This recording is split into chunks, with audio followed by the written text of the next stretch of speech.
I was in a situation where I was in a bedroom with a boy that I didn't really know, and we fooled around a little bit and he took it further. I asked him to stop, but he didn't stop, and 4 weeks later I found out I was pregnant. I found out I was pregnant when I was 17. My first pregnancy, I was 15 years old.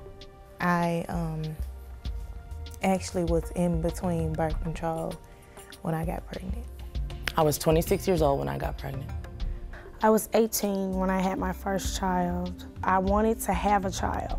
I felt that I needed that love that I was lacking. I was a young teenage runaway, actually. Found out I was pregnant and, of course, a little bit lost, a little scared, convinced that my life was going to be on a different track than what I had originally planned, but something I knew I had to deal with. The circumstances surrounding my pregnancy were beautiful at first, and then the relationship with my boyfriend didn't work out, and I thought that eventually I would be married. Well, I was afraid. I didn't think that that was something that should have happened to me because it was only a one-time affair. I didn't really think about the consequences of it. I just thought, it's a baby I have for my own, take wherever I wanted to take it, do what I want to do. That didn't work like that. I ended up losing out on a lot of things that I should have actually done as far as finishing school, because I didn't have a GED or a high school diploma, so I had to kind of regroup all of that. Basically, I feel like the reason why I don't have children right now is because there are certain things in my life that I feel like I need to accomplish for myself before I decide to bring a child into this world. I'm a senior in college, and I have a lot more things that I want to do before I have kids. Knowing what I know now, I would have waited to get my career started first, because sometimes it gets hard financially with taking care of a child. Wait until you have everything together.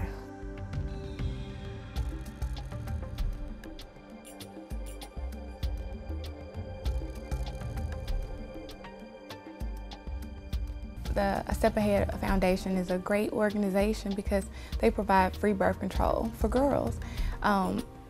It's a sensitive topic, as is teen pregnancy and teen sexuality, but the reality is teenagers are having sex. And I think that as parents, we have to talk to our kids and we have to tell them the consequences of having sex. We have to tell them what we want for them. I'm a Christian, and I definitely believe that we're supposed to wait until we get married to have sex. But the reality is, a lot of kids aren't.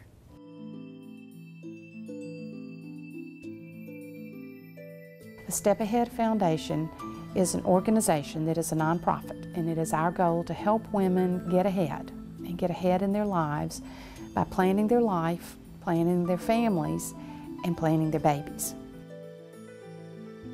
Getting birth control does not happen easily, and that what I call the good stuff that's at the private clinics costs a lot of money. For the IUDs, these are the intrauterine devices that are inserted in you that will last 5 years is what the Mirena lasts, and 10 years is what the Paragard lasts. These are procedures that can cost $700 or $800 at a private clinic, and often insurance doesn't pay for it. Our foundation will pay for Depo.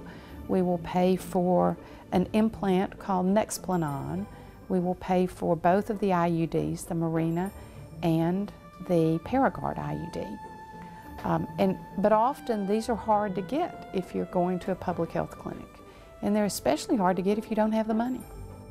We have a telephone service that operates 24/7, and you call 320-STEP, and we'll help women make an appointment at one of our partnership clinics. Our partner clinics, right now, they are all 6 of the Christ Community Clinics and the Memphis Health Center, which is at Crump and 3rd. They are available and open. They schedule appointments within the week, and they offer these 4 methods at no cost to the patient. If you don't have a way to get there, we will pay for transportation through a contract we have with Yellow Cab. And Yellow Cab will pick you up from your home, take you to the clinic nearest you, and then return you home. We don't just provide a bus voucher. You plan your life by planning what you really want to do with your career, with your education. You really plan how far do you want to go in school, and can you do it full time? Do you want to go away to college? You plan your life. What kind of work do you want? And then you plan your family. Who do you want to be the father and mother of your children? Do you want it to be somebody who's really worthy of you? So you plan your family. And then you plan your babies. You decide in advance. You know, my mom can help me now, or my mom isn't in a position to help me now. My husband is in the military and overseas and he's not here to help. Or maybe, you know, things have settled and we've been able to buy a house, we've been able to do things. You plan your family, you plan your babies. How do you plan that? And you plan it not by talking about it, but by getting birth control.